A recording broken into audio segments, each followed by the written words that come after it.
All right, so Candace Owens has come back with her first show after the meeting with Erica. And so this is really interesting because the audience that Candace has now is starting to turn on her. They're starting to go against everything she has said, and it's quite interesting seeing this happen, and honestly kind of predictable as well. But before we get into this video, quick reminder to like this video and to subscribe to the channel for more videos like this. So first, I want to play a video of Tim Pool reacting to all of these comments that are going on. Like I said, all of these people in her audience are now turning on her solely because of the fact that Candace Owens is starting to back down a bit. First off, from Colin Rugg, he says, Candace Owens says her meeting with Erica Kirk was productive and says she is very happy that we are on much better feet. Many of her super chatters were not happy with her throughout the show as she shared details about her meeting with Erica. Despite the productive meeting, Owens said she still felt there were shady characters at TPUSA. Towards the end of her show, Owens addressed some of the negative comments and accused the chat of being botted. Take a look at this. One chat says, people may call this dumb, but Candace looking to the right too much. Mikey phone call doesn't add up with her timeline. And WTF are you putting the plain debunking on the website, not YouTube? One says, Fuentes, if you see this, please expose who this actor is and who funds her. You have the green light. One person saying, wow, this breaks my heart. Another says, this is just a word salad. She is rambling, sad to say, but you are not passing the vibe check. The market is always right, and the chat is overwhelmingly saying you are not the same. Oh, it gets crazier. Candace having to tell her audience she doesn't have the goods is not going well. Here's more. One person says, so in other words, you were wrong about everything you said. Another person says it wasn't a plane, it was really a flying carpet. Candace has been set up. These bits in the room are next level. Another person saying, is this an apology video for Candace? And here's where it gets real fun. One person saying, Candace Owens has either been cloned or threatened. She is backtracking and backsliding after her productive meeting with Erica Kirk. It's over. Here's one. One person tweeting, this is super suspicious. I think she got cloned. They're officially promoting the new Candace. Another individual says, we will only see a clone of Candace from December 16th onward.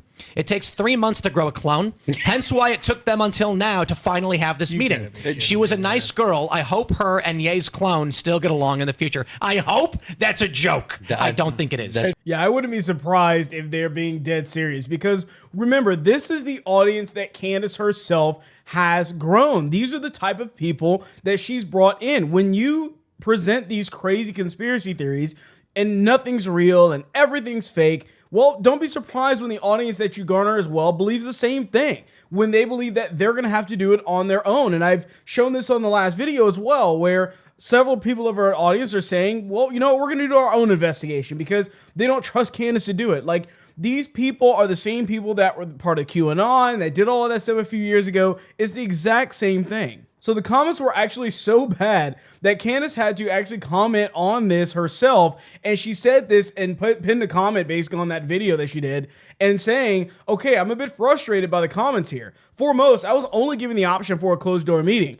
I obviously agreed to it. It was almost 5 hours long. I need more time to digest. I just wanted to present the facts to you all today of what happened and what they said without any of my own innuendo because there is a lot to digest and pray about. It's difficult to put into words what it's like to be in my position and to have to consider the scenarios that no person on earth should ever have to consider. How many people can even say they've watched a friend of theirs be murdered in cold blood over politics? First of all, pausing there for a second, keep in mind, Erica lost a husband, okay?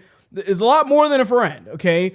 And yet you're sitting here pretending as if this guy that essentially kind of cut you off a while ago is really this person that just affected you more than anyone else. Think of how many other people were working right next to Charlie that were actually dealing with him on a daily basis. Like you, that were literally there even, that saw it happen as it happened. You know, you're not really involved in this at all. Like she tries to pretend like she is, but I'll go on. But then she goes on to say, and then has to consider the possibilities of the entire government colluded to make it happen, and maybe even the people close to him, all while being attacked from every media group and influencer in the world.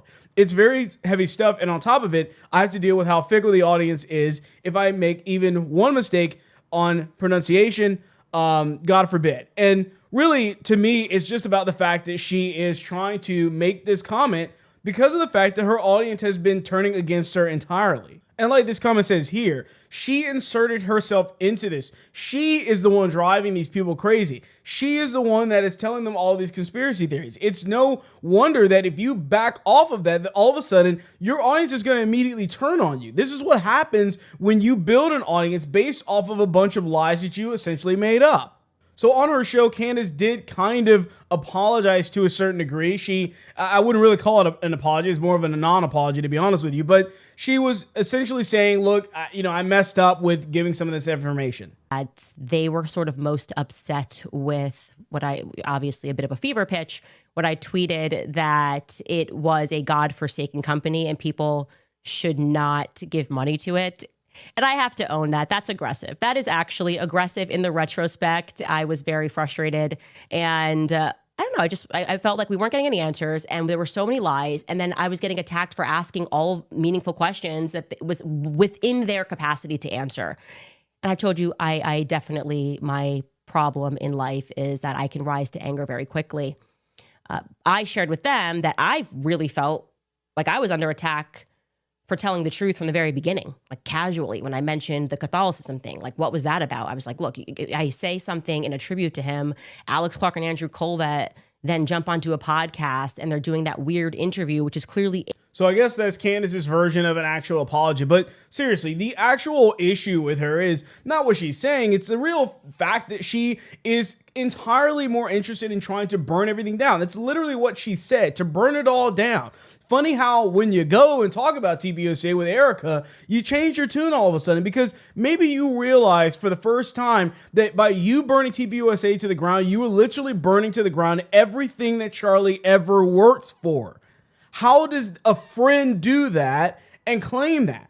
I knew we were going to see this happen. We were going to see Candace start backing off of the TBUSA thing immediately because she knows as well as anybody that by tearing this organization apart, literally telling people not to donate, ruins Erica's life, ruins all his employees' lives, ruins Charlie's dream, ruins his kids' future, everything that he worked for. You're willing to burn it all to the ground. And that's what her stance was before. Of course, after meeting with them, you'll see that change. She was also on Piers Morgan as well, where she made this a little bit more clear and honestly had to admit, I don't have the evidence for any of this stuff. Why would he say that? So Why was he so involved as somebody who's Candace, fighting a 97,000 front war? Candace, I want to get to the reality of what you're actually saying. So when you say that somebody at Turning Point USA, Charlie's company, was complicit in his murder, who? Mm-hmm. Who was?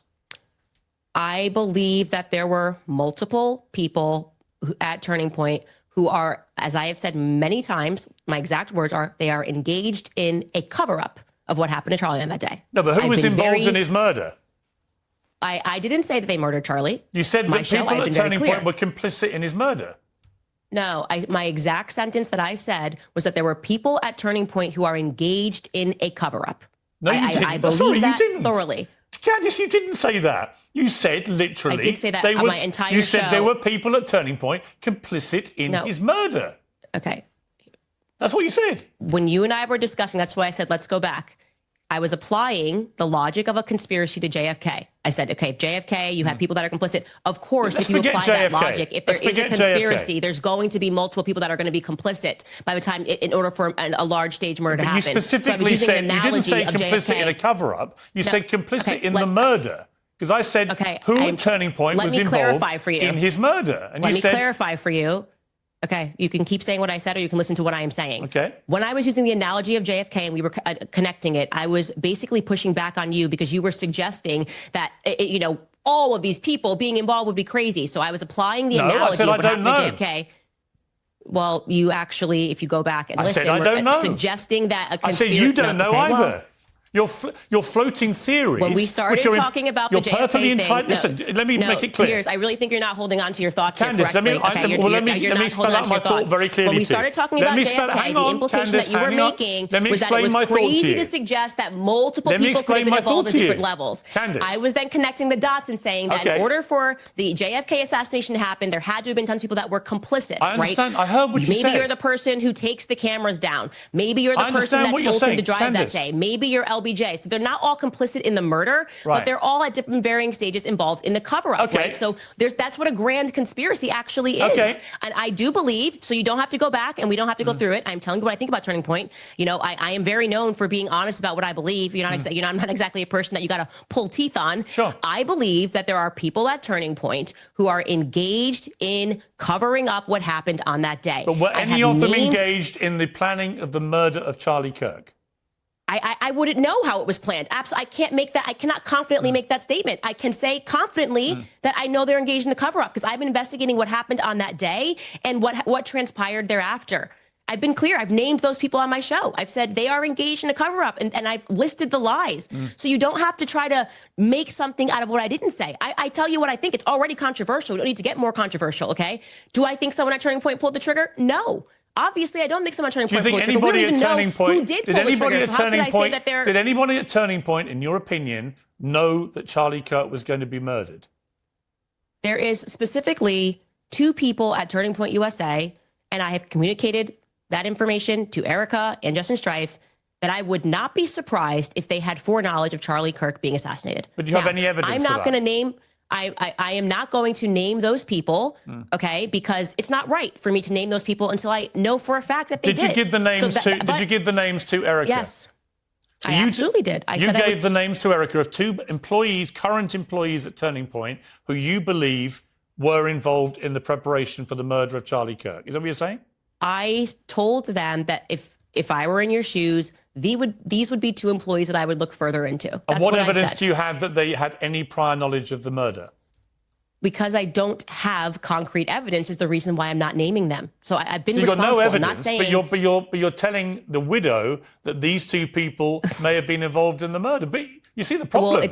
Well, the evidence for it is people that there is not concrete evidence. It's like you're trying to get me to say something that I never said and then asking me to defend it. No, I'm not asking what evidence let's you've actually got. go to. You're asking me privately. Did I communicate to them that I think you should look further? That's called an investigation, Piers. Yeah, but the problem is that it's not your investigation. It's Erica's investigation. It was her husband. Like, I don't understand how you don't understand that. This has nothing to do with you. It is not your business to be involved in a murder trial, a high-profile murder trial that is not involving you. You weren't at the memorial. You weren't at the funeral. You weren't at any of these things. You were at some party, apparently. You were not a true friend of Charlie Kirk. Her husband died. You have no dog in this fight. No matter how much you try to pretend as if you were best friends with him, it doesn't make a difference here. You are no more obligated to this information in this case than any other conservative political commentator out there. It's just not your case. And so that's the problem that I have with her talking about this stuff here. She never understands this.